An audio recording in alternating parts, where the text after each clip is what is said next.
નમસ્કાર. ચાલો આજે એ સમજીએ કે આઝાદી પછી આજના ભારતનો નકશો બન્યો કેવી રીતે. ખાસ કરીને પશ્ચિમ ભારતમાં જે સેંકડો રજવાડા હતા એમને ભારતમાં ભેળવવાની જે આખી પ્રક્રિયા હતી એ ખરેખર અદ્ભુત છે. જુઓ, જ્યારે અંગ્રેજો ભારત છોડીને ગયા ત્યારે એમણે પાછળ 500થી પણ વધારે નાના મોટા સ્વતંત્ર રાજ્યો છોડી દીધા. હવે આ નવા બનેલા દેશ માટે એક બહુ જ મોટો પડકાર હતો. ત્યારે ભારતનો નકશો કોઈ એક દેશ જેવો નહોતો લાગતો, પણ જાણે અલગ અલગ કપડાના ટુકડા જોડીને બનાવેલી કોઈ ગોદડી જેવો હતો. તો પછી આ જ મુખ્ય સવાલ છે, ખરું ને, કે આટલું મોટું અને અઘરું કામ આખરે થયું કેવી રીતે? કયા કારણો હતા જેના લીધે રાજા મહારાજાઓ પોતાની સદીઓ જૂની ગાદી અને સત્તા છોડવા માટે તૈયાર થઈ ગયા? સારું, તો ચાલો આ આખી વાતને એક પછી એક મુદ્દાઓ દ્વારા સમજીએ, જેથી આ ઐતિહાસિક ઘટનાનો આખો ચિતાર સ્પષ્ટ થઈ જાય. તો ચાલો એ સમયના પશ્ચિમ ભારતમાં જઈએ. અહીં વચ્ચે હતો મુંબઈ પ્રાંત અને એની આસપાસ જાતજાતના અને ભાતભાતના દેશી રાજ્યોનું એક જાળું પથરાયેલું હતું. આને ઉકેલવું સહેલું નહોતું. હવે આ જુઓ, આ ખરેખર રસપ્રદ છે. અહીં કેટલી બધી વિવિધતા હતી.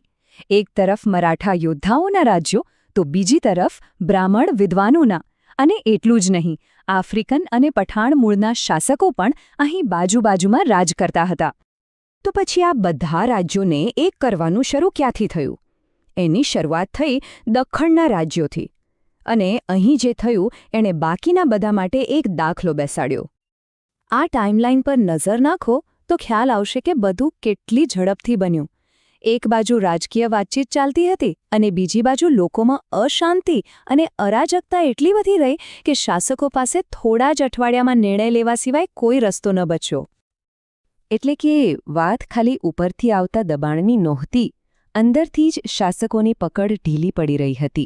લોકોના આંદોલનો અને કાબૂ બહાર જતી હિંસાને કારણે તેમની સત્તા પોતે જ ભાંગી રહી હતી. દખ્ખણમાં તો રસ્તો સાફ થઈ ગયો. હવે વારો હતો ગુજરાતનો. અને અહીંનો મામલો તો એનાથી પણ વધારે ગૂંચવણભર્યો હતો. તો અહીંયા બે અલગ અલગ વિચારો વચ્ચે ટક્કર હતી. એક તરફ હતા શાસકો, જેઓ પોતાનું થોડું ઘણું રાજ તો બચાવી રાખવા માંગતા હતા, અને બીજી તરફ હતી ભારત સરકાર, જેમને સંપૂર્ણ એકીકરણ જોઈતું હતું.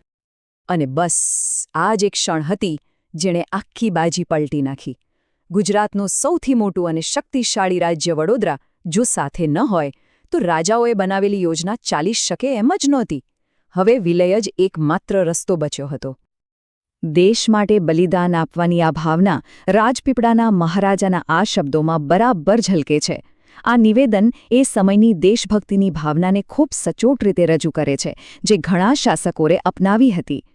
દક્ષિણ અને ગુજરાતના મોટાભાગના રાજ્યો તો જોડાઈ ગયા, પણ હજી પણ કેટલાક ટુકડાઓ બાકી હતા.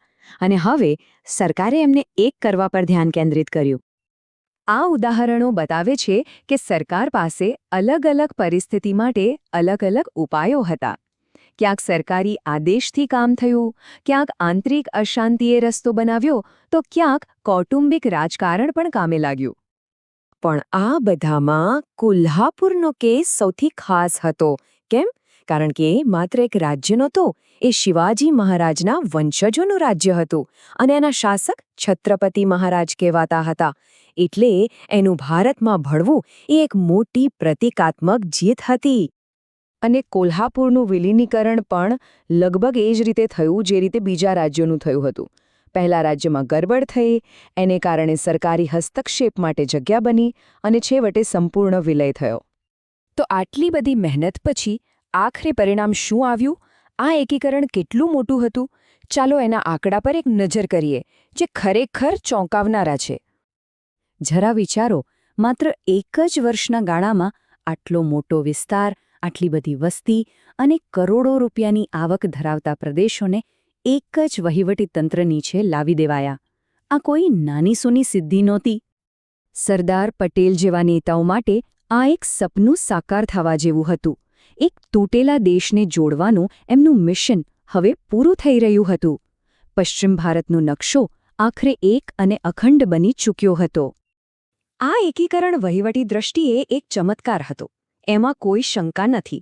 પણ એ આપણને એક સવાલ સાથે છોડી જાય છે કે જે રાજ્યોનો પોતાનો સદીઓ જૂનો ઇતિહાસ અને સંસ્કૃતિ હતી એમની એ ઓળખનું નવા ભારતમાં શું થયું હશે?